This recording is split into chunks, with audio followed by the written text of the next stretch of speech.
The end of the year is always a good time to recap and reflect on the previous 12 months.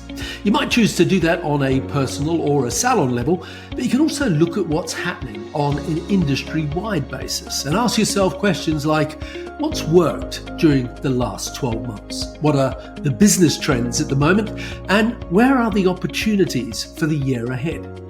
On today's episode, I'm going to be talking with a good friend and returning guest, Gordon Miller, who, amongst many other things, is a fellow podcast creator, AI enthusiast, and someone who not only cares deeply about the industry, but he is also someone who has worked across many areas of the industry. And as a result, he's developed a very well-informed and somewhat unique overview. So in today's podcast, amongst other things, we will discuss the fake news in the hairdressing industry, the integration of AI into everything we do, and the evolving relationship between salons and manufacturers, and lots more. So without further ado, welcome to the show, Gordon. Anthony, it's so good to be here. So good to be here, always. I'm looking forward to it, and thank you, because I know that on the day of recording, that this is Thanksgiving Day in America, and here you are yet again working. So I will try not to make it, too prescient. It's our national day of gratitude, is how a lot of people think of it, and I'm always grateful to be with you, even on Thanksgiving. Okay, well, the feeling's mutual. Okay, so listen, we've got a lot of ground to cover here, a lot of sort of topical things that I thought would be really good to cover them as we are, into the end of the year. So it's very much a bit of a wrap up of the year. And it's always good to get your insights, because you have a fantastic overview of the industry and a lot of insights into what's happening at every level. And I always value your opinions. And I mean, obviously you're American based, but so much of what happens in the US impacts everywhere else as well in terms of business trends, etc. Not always, but there's definitely a certain amount of it does. And sorry about so I'm looking forward to diving on behalf of America. Sorry about that.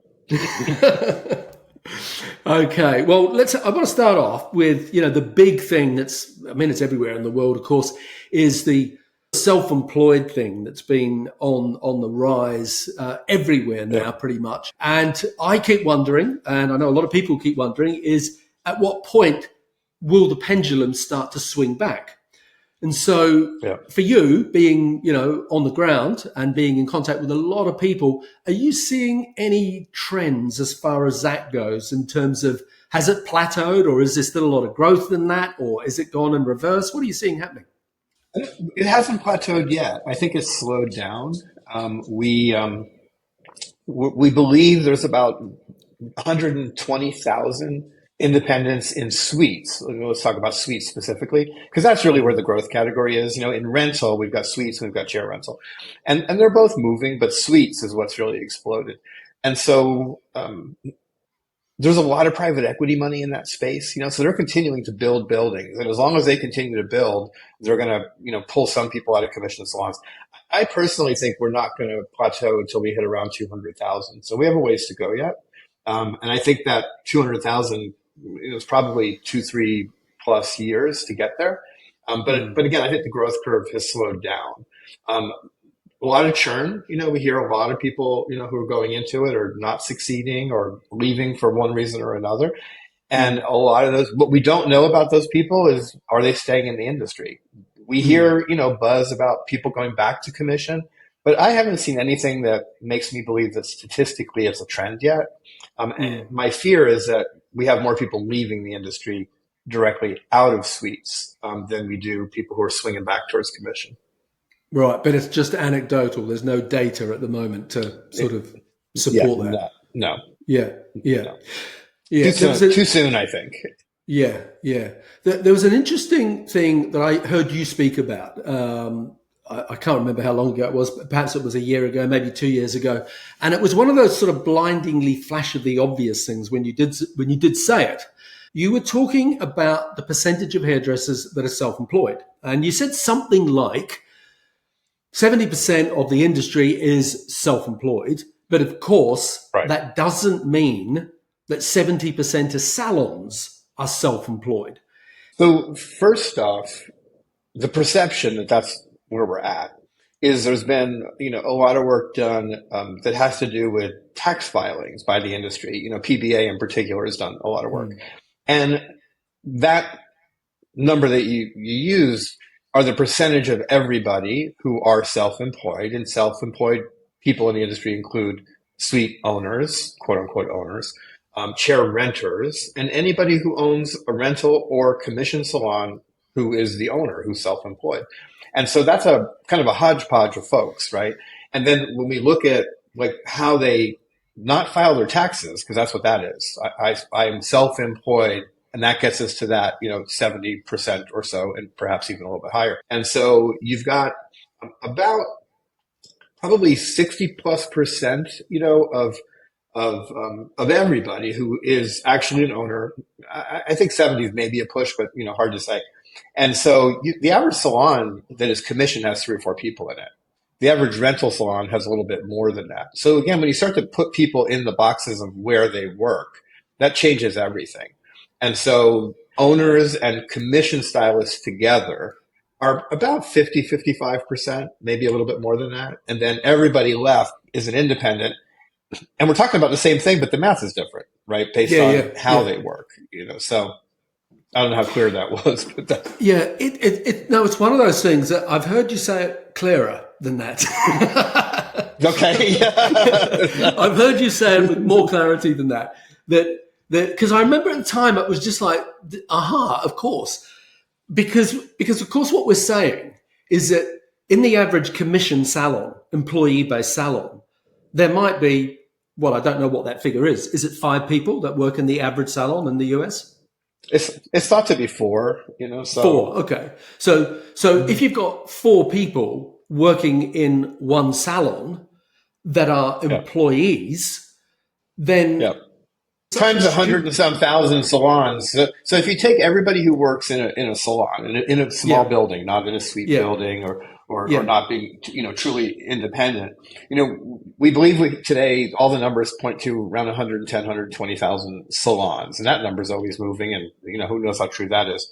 But if you multiply that times 4, that gets you close to 500,000 people.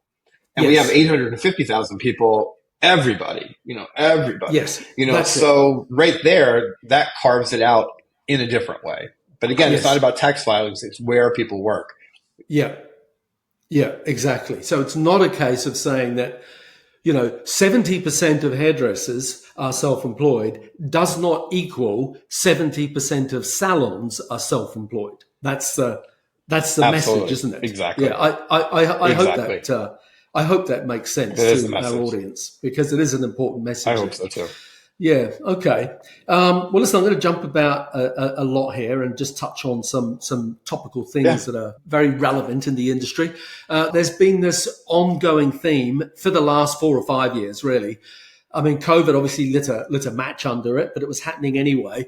And that was this whole reassessing of work-life balance, really putting mental health on the card, really understanding that there's been a lot more part-time work in this industry, people working 3 days a week, whatever, and a lot of pushback against the hustle culture. Now, I know I've bundled lots of things in together there, work-life balance, mental health, part-time work, hustle culture, etc. But what are the trends that you've sort of seen as to how that's all settled down this year? Because that's one of the things that I've noticed is we're in this sort of settling phase, aren't we? COVID was like, it turned everything upside down, gave it a damn good shake.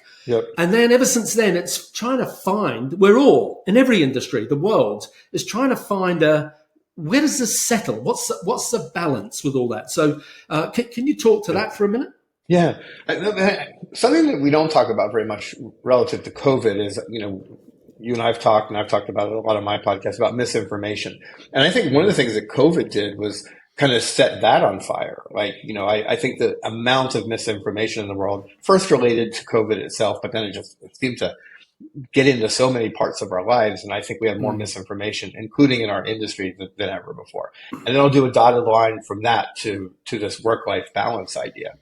Because, there's in the coaching space, a lot of people, I think, have really used the anti-hustle idea, life can be easier, life can be simpler, life can be more joyful. And we all want those things, right?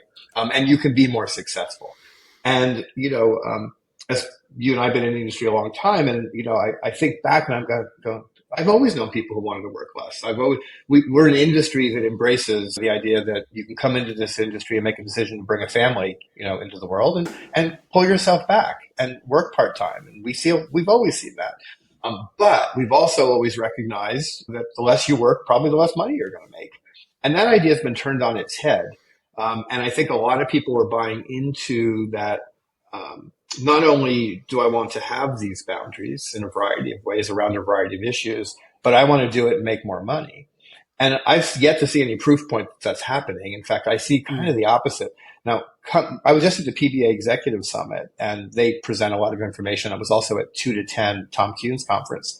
And we see a movement into more and more part-time. The industry now today, according to research that Tom Kuhn has done, 24 hours a week is the average workload of a person in our industry. That's aggregating everybody.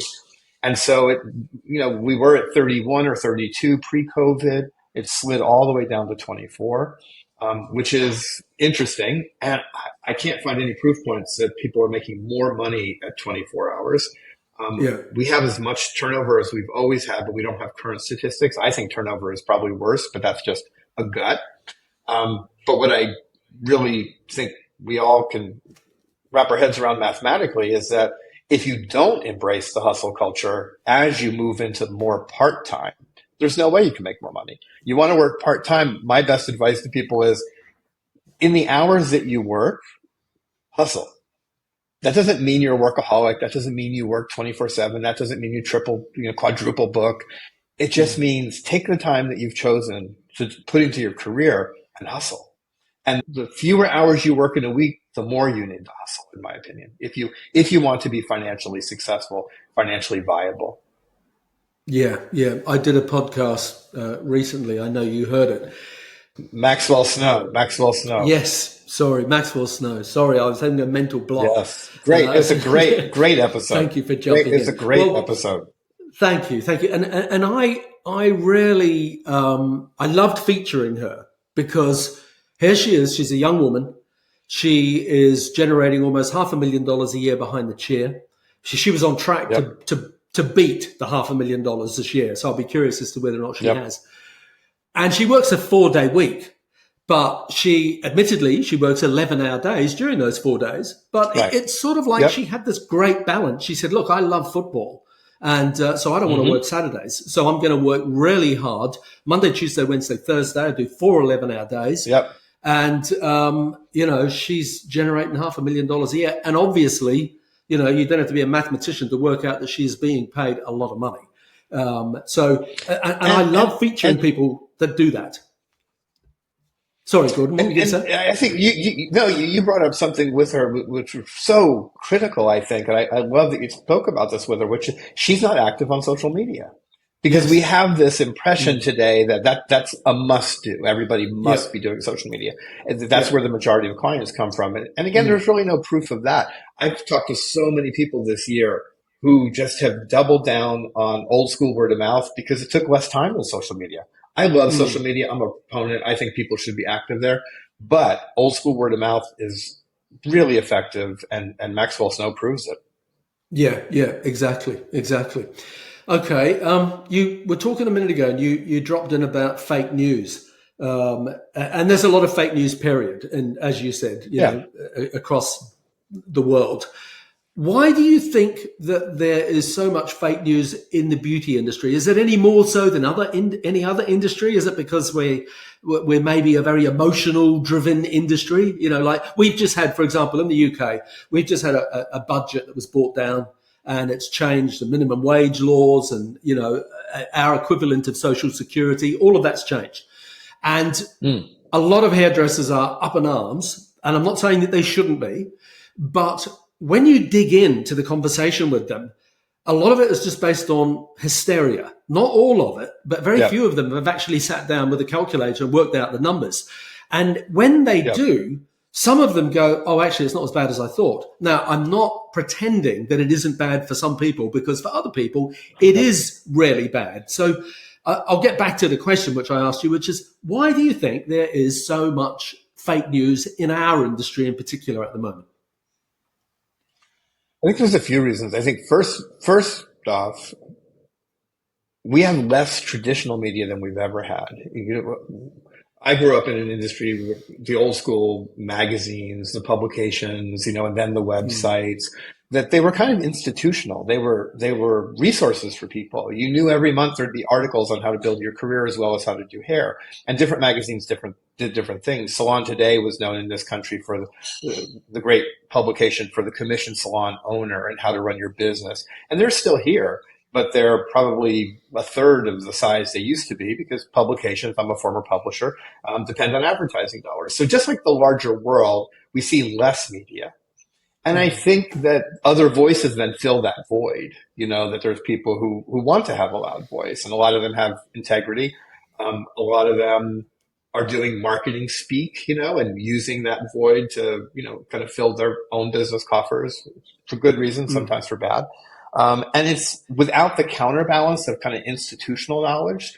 Brands have cut back on education. I mean, there's not a lot of places for young people to look, and so they look to social media and they hear what they hear based on the choices they make every day, and algorithmically stuff comes their way.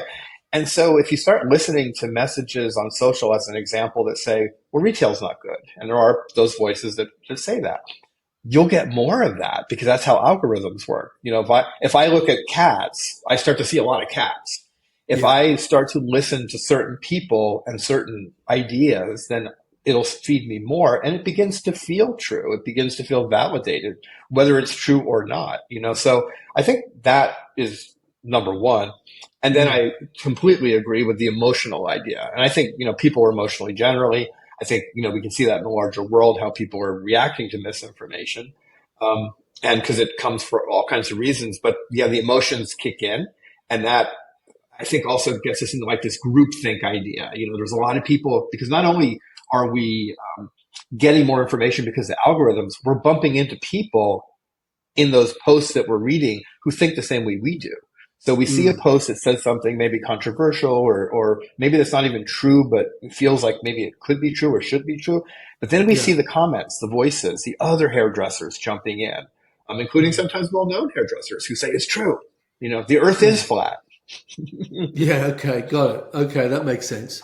Okay, another thing. So while we're talking about social media, and I don't know if it comes under the heading of fake news, but I forwarded you a clip that I saw. I think it was on Instagram, and it sort of made me laugh, because it was a young lady in a restaurant. She was a waitress, and she basically had posted something saying that if you can't afford to tip, then stay at home. Right. Yeah. And it was interesting. And then I looked at the comments underneath it, and it was an unbelievable pushback from the public, from Joe Public. I know that there's been a lot of media attention in the US around hairdressing, and how the hairdressing industry have, as a generalization, there's been a lot of inflationary pricing, and a lot of demand for excessive tips, etc. How have we arrived at that point? And where have we gone at that point? Has it settled down and found some sort of happy medium? Two different issues, So I think inflation against prices, I think everybody I talk to who tracks these kind of numbers, that this is usually in the brand silos, and a lot of it's not really public information. But the sense is that we overcorrected on inflation, that coming through COVID, there was a lot of conversation about, that we're not charging our worth. And there's been a lot of truth to that. I think we know generally we struggle to raise our prices. And so coming out of COVID, there was this thought of it's time to catch up. And a lot of people kind of overshot in how they dealt with price increases. I saw some salons going 20, 30, 40, 50% was the largest I'd seen. And some do it successfully and some don't. But generally speaking, it's hard to justify that level. And then in the larger country, we had a lot of like what's happening with inflation. And it was easy, I think, for people to just see so quick. It's one thing to go to the grocery store, and try to figure out, eggs versus this versus that. But when you go in a salon, you're there for one thing, for a service, and you've been going there for the last 5 years, and you know what the prices were, and you feel this big jump. And often the explanation online from hairdressers was, well, we never raised our prices, and the public doesn't care about that. It's like, so the reaction to a big bump did not go well. Then, and this year, I think we've seen a lot of people bringing their prices down a little bit or not doing any further increases. We've seen or heard a lot of folks losing clients in a lot of salons, and those are hard to get back. So there's definitely been some reaction inside the industry, but it's kind of hard to know how much. But it feels like we've kind of settled down or learned some lessons from that. Time will tell. Tips is completely different. Tips is this bigger conversation in America about tipping generally, no matter where you go. I mean, you used to go into a Starbucks and there was a little jar and you could put your dollar in. There was no way to tip someone on your credit card. There was no way to push a button pre-COVID. And then whether it was Starbucks or my farmer's market, I go to a little farmer's market, part of the year, and I buy vegetables and baked goods at the little tables that sit outside. They have tipping now. I've been going to farmers markets for 30, 40 years. There was never a tip jar, let alone when I buy with a credit card, that there's an expectation that the lowest tip on in my farmer's market was 20%. And even I struggled with that. I'm like, why am I tipping my farmer's market person now? And psychologically, a lot of us feel like we have no choice but to tip because they spin the little iPad around and you feel pressure to tip.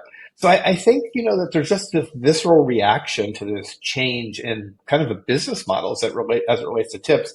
Then similarly, as you said, a lot of hairdressers, there's an expectation, let me say, in the service industries across the board that we're in a new world and that people need to be tipping at a higher level. Restaurants, for people to understand, do not have to comply with the minimum wage laws in America. So they have a different minimum wage for restaurant workers. I think it's about $3 an hour.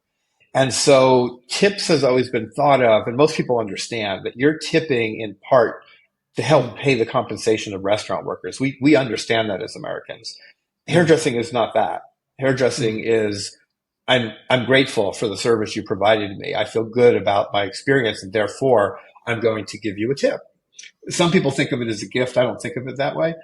But I think as Americans, we feel it is optional. And now when people are like, hey, where's my tip? I think as culturally, we're like, well, we never thought we had the tip. We always thought it was optional. We always thought, it's a form of gratitude. And now that you're increasing the expectations on us, and so is everybody else, we're getting pissed off at everybody who wants tips. And that's having a ripple effect across industries, not just ours. Yeah. I think it's settling. I think it's settling down. Right. Okay. So salon service prices went up, and the expectation of a 20%. We turn the iPad around or whatever the payment device is. Yep. And how much would you like to tip? And it starts at 20 and goes up to 30, 40, whatever it is. Typically, sometimes you see 15, but it's very rare these days. It seems like everybody starts at 20. The taxis start at 20. And then the other thing that's fascinating is, there's this like human interaction part of it. It's not like you're doing e-commerce or something online and, you're in the privacy of your whatever, in your moment to make a decision. Literally what happens here typically is they're handing you a device. Often they turn around. The service provider literally turns around so as to give you space to make a decision. But as humans, we know that as soon as we turn around, they can see what the tip was. So it makes for an awkward engagement. And we tend to not want to embarrass ourselves. But you bring up something interesting because inflation on service prices, if we go pre-COVID, and let's assume the industry average was 15%. So you had a $100 service and a $15 tip. Now that service goes to $110. And that $110 at 15% is more. So the tip goes up already. So now you've got inflation impact, because inflation did impact tips, period, if they hadn't changed. But now you take it to 20 and it's like a double hit. So we're not happy about this as culturally. Yeah, no, I get it. I understand. I mean, obviously, a lot of, I don't know, for our American audience that are listening to this, maybe don't recognize that there are a lot of countries where you don't tip, at all. I mean, I know you were in Yep. Japan a couple of years ago. It's literally Yep. viewed as an insult if you try and tip them. Exactly. Yep. And Yep. there are some trades, or industries in the UK, for example, you tip in restaurants, you tip taxi drivers. Yep. You usually tip at the hairdressers, but there's never Yep. any set percentage that you need to take into consideration. Okay. And there's a big before you leave that, Anthony, there's a big conversation about encouragement to stop accepting tips.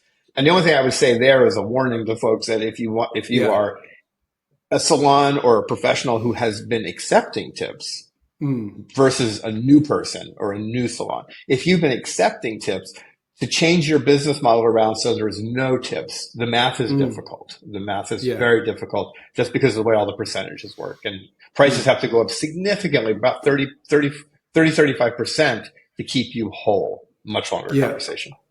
Yeah. And I've heard of people that have done that and then gone back the other way pretty quick because, Pretty quick that was hitting them in the pocket big time.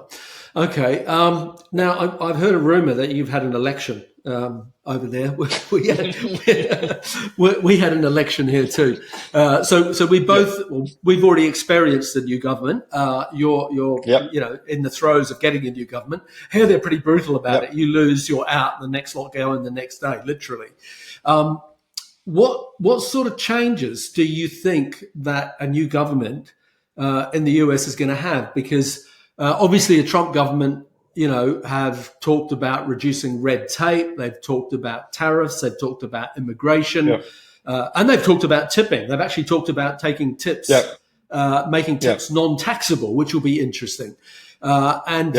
The Trump government have talked about what they're going to do with inflation. So, there's lots of things that they put on the agenda there. Now, no one's got a crystal ball to know exactly what will happen, but what's the anticipation as to what sort of impact a new government's going to have on the hairdressing industry? Well, first off, I'd say the one that seems to excite people the most, positively, is the potential for no tax on tips. Who knows?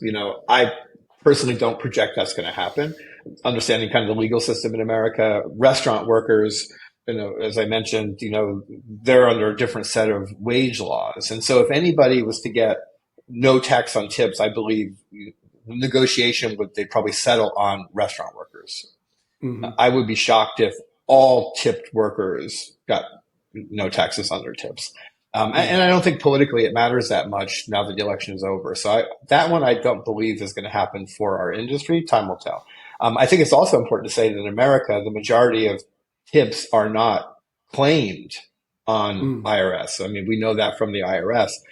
We think tipping is 15-20% on average, but the IRS will tell you that only about not even 5% of what's coming in on the paperwork, to the government, is tips of all revenue. So there's a lot of tax evasion on tips. So, that's interesting. The tax evasion would stop. That part's good.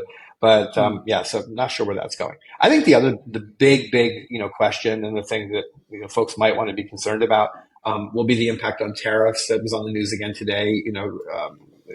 The incoming president has said absolutely there will be significant tariffs. Mexico, Canada, and China. And what people don't always understand about tariffs is that tariffs are paid by those who are importing the goods. So if I was a manufacturer and I had to get some of my ingredients from Mexico, then when those goods came into the States, that 20-25% tariff would be on me. I would pay for that. And I would pass those costs on to my customers and my products. So a lot of the materials that are used by our manufacturers, our colors, a lot of our products are manufactured overseas. There's one very big color line. All of their color is produced in Mexico. And so they would, potentially, have a significant, impact on their prices to the salon, to the hairdresser. So I think that's the one that I would be most concerned about, and how it will impact us directly, hard to know. And then the last thing I would say is inflationary pressures. We've come out of a time, a lot of people still believe, or believe that we're still in a time of high inflation. I could argue that point. But tariffs and some of the other things that are being discussed, all the economics or economists, including conservative ones, are like, yeah, these are going to push inflationary pressures up. And inflationary pressures are never good when you serve the public because they're feeling those pressures, and that could impact how they decide to spend their money for services or products or other things. Yeah, that makes a lot of sense. Okay. Now, I mentioned we were going to talk about AI, and if you were in the US and you said, who's Mr. AI, they'd probably say Gordon, because I know you've rarely embraced AI. You've talked about it. You've been on stages all across the United States talking about AI and, the importance of it, how it's changing the world, and indeed how it's changing this industry. I think a lot of people, definitely me included, it's this avalanche of AI. I mean, the uptake, and I get these newsletters every day, that are AI specific, and just reading them make without taking any action, just reading them about these new advancements, this new tech, this new piece of technology, this new AI tool that you're meant to use in your business. Without even clicking on the links and exploring them and watching the videos and stuff, it's just this absolute overwhelm. So what's your sort of perspective? Because I know you're more in touch with it in our industry than anybody else's that I've come across. What's your perspective on how that's sort of settling into the industry and how the industry is, responding to AI? Well, a couple of things. So big picture, what we're all experiencing globally, not just our industry, but this avalanche, as you say, stuff. It's interesting because it's being driven by money. So it's important, I think, to recognize that all this innovation is becoming, because there's so much investment being made, which gives people the opportunity to come up with new things or different versions. And then you have these big companies, Apple, is a great example. They kind of stayed out of AI for a long time, and now they have Apple Intelligence, their version of AI is going to their phones. And so all the big companies are just throwing more and more money into it. And the stock market's lost its mind, in a positive way about all this. And that's helps explain the avalanche. The other thing that helps explain it is that, there's a mathematical formula about how fast innovation changes and what the curve of innovation, and that curve has been exploded. And all the tech people are just like, it's changing literally every 2 months, things are doubling. So there's that. I think most importantly for most of us, we may have talked about this before, we're in an early adopter phase. So people like me are just obsessed with it, but the general public, is, I think, a little fearful of it, a little overwhelmed by it. But will mostly experience it by way of the Apples and the Microsofts putting it in their products. And then in our industry, all the POS systems, the Millennium Softwares, the Zenodis, I know you were at their conference recently, the Boulevards, the Vigaros, they're all working really hard on bringing as much AI as they possibly can. I'm aware of 5 platforms now that are kind of new startups that are coming into the industry. That have not been announced yet. They're working on, most of them are working on 24/7 AI concierges for Salon. I just had an amazing demo last week where I was like, okay, this blew my mind. It's still under wraps, but it's coming. So I believe most of us, are going to experience that. We can sit back, and not get too stressed about it, because it's just going to show up in everything. And you and I have talked about this before, the big global experts are like, it's going to be like electricity. It's going to be everywhere. We're not even going to think about AI.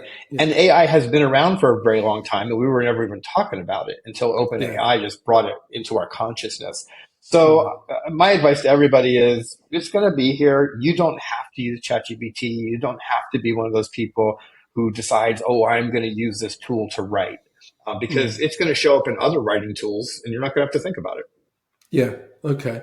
So I just want to go back to something you dropped in there, and I thought, that sounds interesting. What are these new? You referred to them as a concierge. Can you talk any more about that? Is it another salon management system, but it's more built around AI, or is it something different again?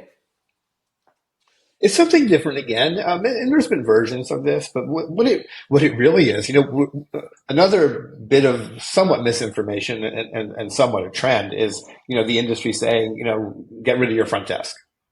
Yeah, And yeah. and I always say, front desk, we've been getting rid of for years, and it really means get rid of Mm. receptionists and then we know people, like the Van Michael salons who probably would cut off their arm rather than get rid of a receptionist. So Yeah. it's a question of scale and the value they bring to your business. Smaller businesses struggle to afford that. So this really is like your AI receptionist who's always there 24/7. You never miss a phone call. There's been studies done that show if you miss a phone call, that 70% of those people make an appointment somewhere else. Literally, Mm. they can't get you, they move on. And if you had an automated reception, it was good enough. And the one I just heard last week, like it sounded like I was talking to a real person. And I was participated in a demo. I was asked to ask it anything you want. I threw it crazy things. I asked if I could bring my dog in and get my dog shampooed, you know, Mm. with me. And it answered everything perfectly. It's like, Yeah. no, we don't allow dogs in the salon unless it's a service animal.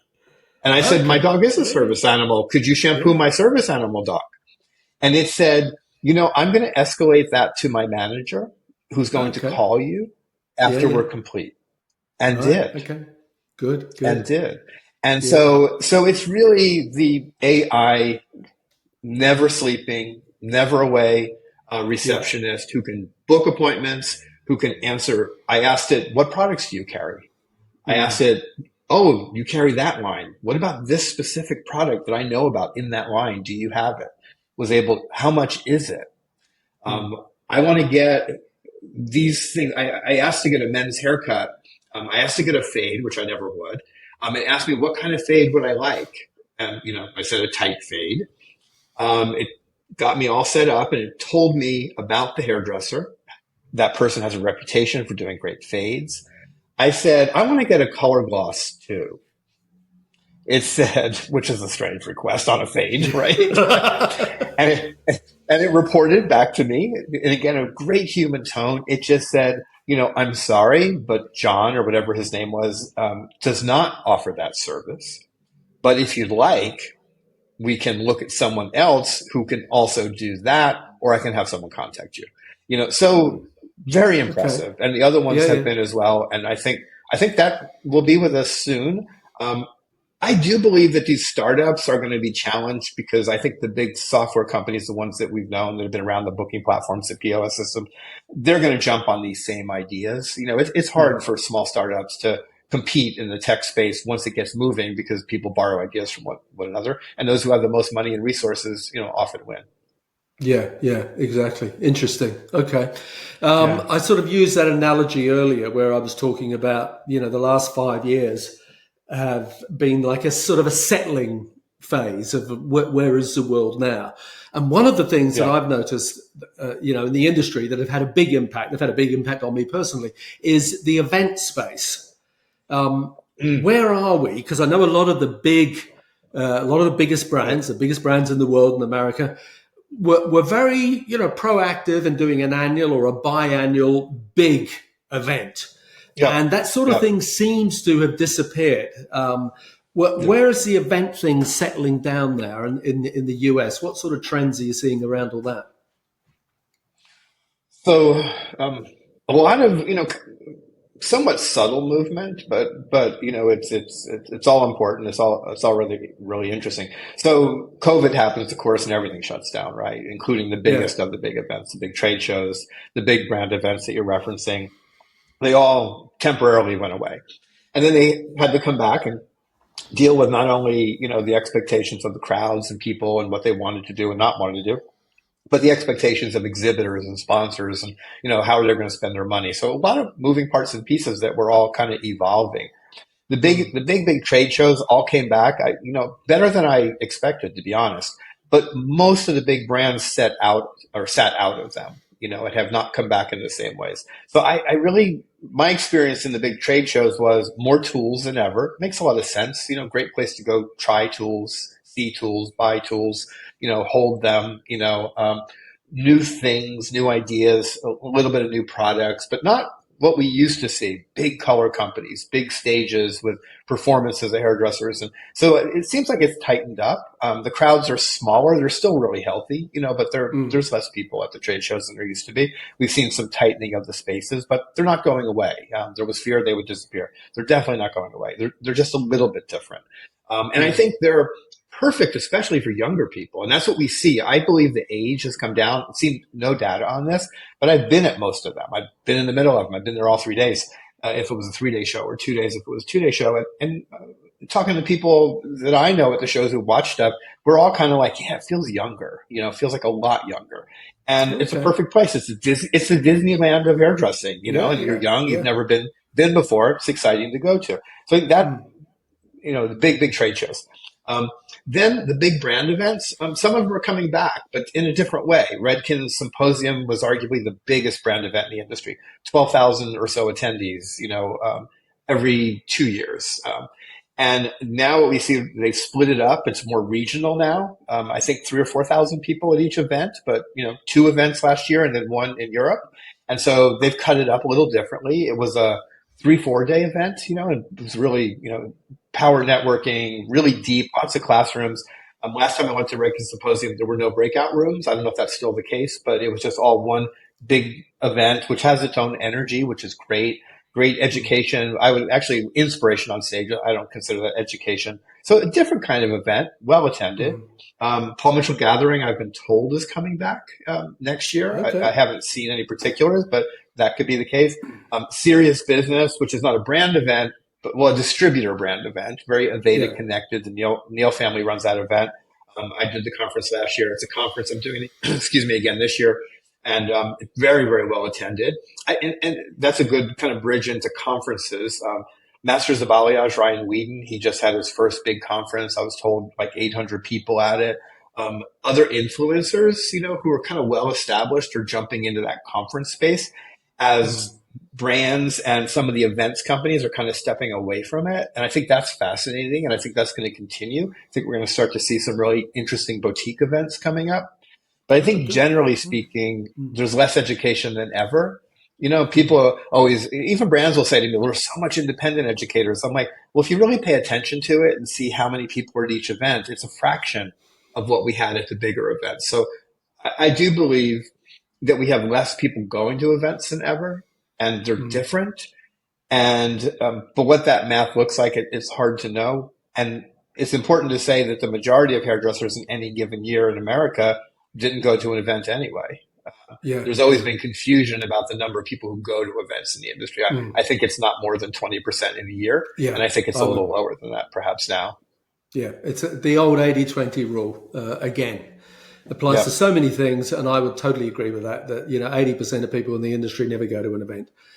Before or since, so, okay. And there was this thought that we'd go into digital events, and those failed, so.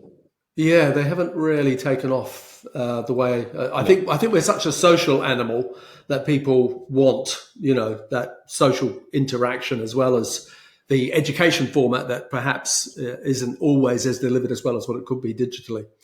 That I believe is the number one problem. So. Yeah.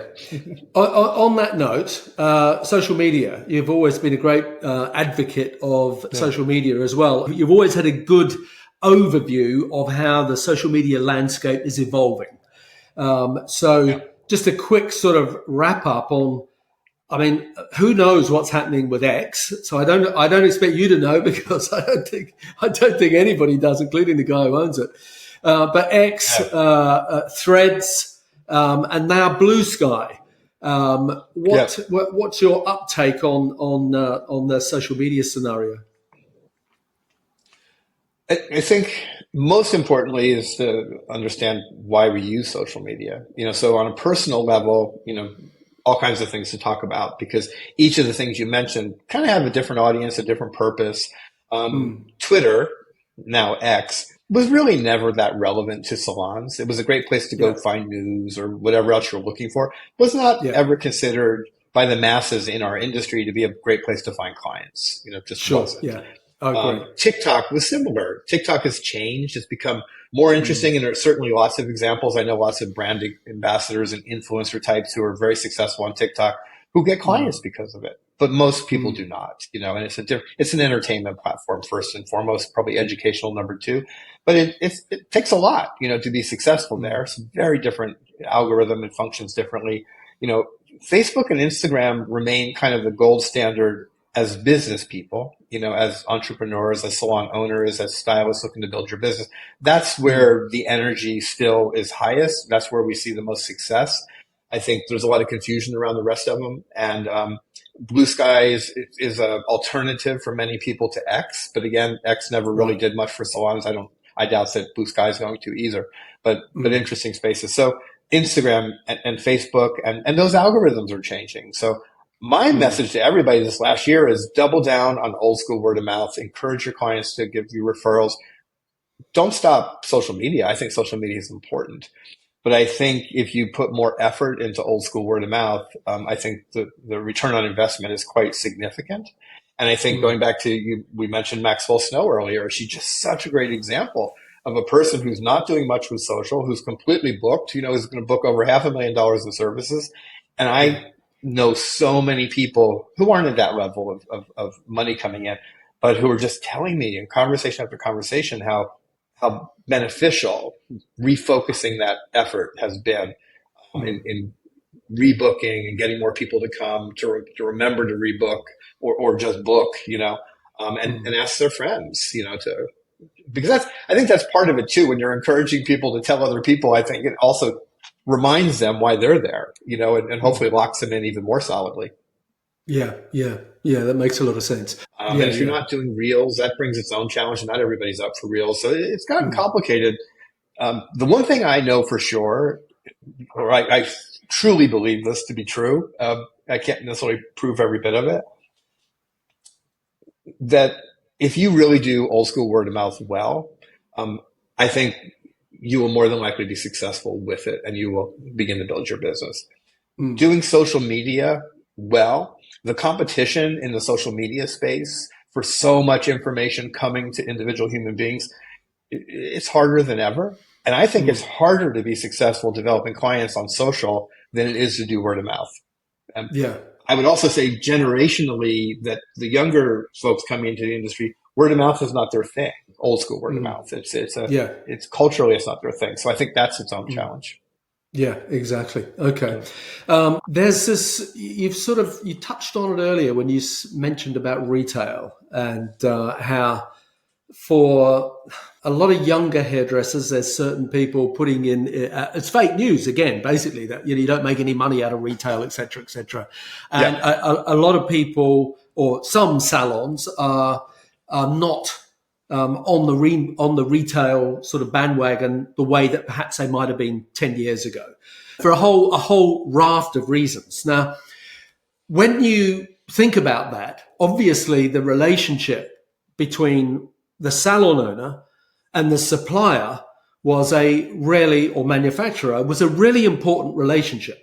And at the end of the day, the Yes. manufacturer is trying to sell their product. And if their product, i.e., shampoos, conditioners, styling products, are not going to be sold through salons, then of course they have a financial responsibility to their shareholders, etc., Yeah. to make sure that they're being sold through whatever other mediums there are. So I'm sort of just curious about if that's what's happening, if salons are becoming um, less aligned maybe with their product manufacturer, what is that doing to the relationships between salons and suppliers? Because obviously suppliers are then, looking for other outlets, and arguably that can Mhm. then even amplify the problem of a parting of the ways. What are your thoughts about that? Yeah. Am I sort of onto something, or is that not a Yeah. thing?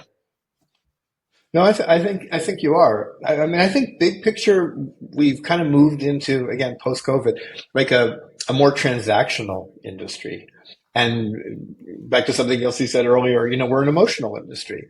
And I think so Mm. many of those relationships were based on emotions, in a good way. And and the reason for that often was that one of the best things that came out of having those relationships was education. That the Mm. majority of education in the industry was coming from manufacturers and distributors. And coming out of COVID, that formula kind of changed. We saw that a pulling back of that. We also saw this kind of negativity about the idea of retailing, which to me, was coming from a lot of coaches, and it just was kind of buying into people's feelings. We've always struggled with retail. We've always, as an artistic community, struggled with the idea of selling. But yet we have these examples of salons that are very successful at it. And a lot of these businesses, really big, successful salons, you can almost make an argument that their success as retail is what's driven their entire business, because retail often brings culture with it. You have a big relationship with a brand. You kind of can magnify the culture you have, or even bring you a kind of a core that you can build on top of. It brings nonstop education into it if you're doing enough business with a brand. It brings the opportunity to send your team members to cool events. And a lot of times a brand will pick up the cost if you're doing enough retail. There were so many benefits in those relationships. And in the post-COVID world, a lot of that has frankly gone away. And then connected to that going away is this negativity in the air that has been leveraged by some of the coaches that just creates more of it going away. As we pull back from retail, the bigger idea that the industry has the ability economically to give back, it's tightening and it's going away. Free back bar was also, was a big deal. Having said all that, the examples of success in the retail space remain all around us, all around us. And I recently talked about this with somebody. It was, if you look at profitability, you understand this way better than I. The average salon in America is not profitable. It just isn't, And if you take an example of a traditional 4 or 5 person salon that's doing $250,000 a year in service dollars, likely the profits are zero. That's just the way it is, because when you add up the costs of staffing and commissions and all the rents, profit comes in very, very slim, if anything. Take that exact same salon and have $20,000 worth of retail sales. Yeah. And all of a sudden that unprofitable or barely profitable salon has 4 or 5, maybe 10, as much as $10,000 in profits. Yeah. Very simple. Now, there had to be effort that gone into it, and there's more to the story, but the truth of the matter is profits happen. Yeah. And there's long been a conversation that retail is the most profitable, quote unquote, service that we provide. And there's a lot of truth to that. Yeah, definitely. Okay. All right. Well, listen, before we wrap up, what would your predictions be for 2025? If you had to sort of go, these are the things that I'd sort of nail to the mast or predict is going to happen. Sorry to put you on the spot. You've pretty much been predicting things all the way through this conversation, but are there 3 things you'd like to sort of pick out as being, these are things that are important that you should look out for, because I think this is going to happen? I think big picture, in the United States, we have something called 1099. It's a tax status that is assigned to workers. It's illegal, basically. And a lot of salons do it. Nobody has the math because it's not legal the way that people are doing it, and shouldn't be happening. It's a way to shift tax burden from a salon owner to a stylist. It's the easiest way to say it. And more salons, as they're pressured because of the growth of independence, are moving to 1099ing. That's bad for the industry. It's bad for individual salons. I know historically many salons have been put out of business by the IRS because they're 1099ing. It's because of fines and all kinds of things. So that's a bad thing for the industry. And I see it moving in the wrong direction, unfortunately. I think, I recently heard our friend Robert Cromines speaking on this topic. I think he's spot on. I'm going to push it farther than he did, but he was questioning, the commission model for salons. And in California, it's not easy where he's based to have a commission. They have to do some things differently to get around to work with the laws that have been put in place in the last, 5 or so years. And he's like, the best thing I ever did was move to hourly. People understand their compensation. I've long struggled with the idea that the industry generally has a hard time understanding commission. People who are getting commissions have a hard time understanding how the calculations were done, understanding what it really means, moment to moment in their lives. And a lot of times salon owners can't even explain it. My big prediction, I would say over the next 5 years, is that a movement away from commission nationally. I really think that the time is right to move into a more hourly form of compensation that doesn't take away the opportunity to earn. As Robert pointed out, his team is making more money than they've ever made. but they're on hourly compensation.